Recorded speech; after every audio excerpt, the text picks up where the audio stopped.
குடவாசல் ஸ்ரீ வாராகி அம்மனுக்கு ஜெய மங்களம். குடவாசல் பகுதியில் ஆலயம் கொண்டருளும் அன்னைக்கு சுப மங்களம்.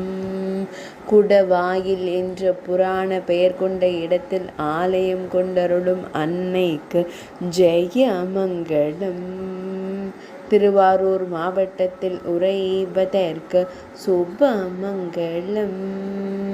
பக்தர்களை காத்தருளும் அன்பு அன்னைக்கு ஜெய மங்களம்.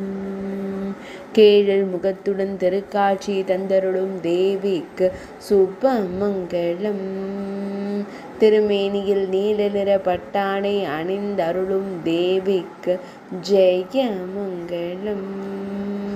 பக்தர்களை எப்பொழுதும் காத்தருளும் அன்பு தெய்வத்திற்கு சுப மங்களம். பக்தர்களின் துயர்களையும் தேவிக்கு ஜெய மங்களம். அழகாய் அலங்கரித்து திருக்காட்சி தந்தருளும் தேவிக்கு ஜெய மங்களம்.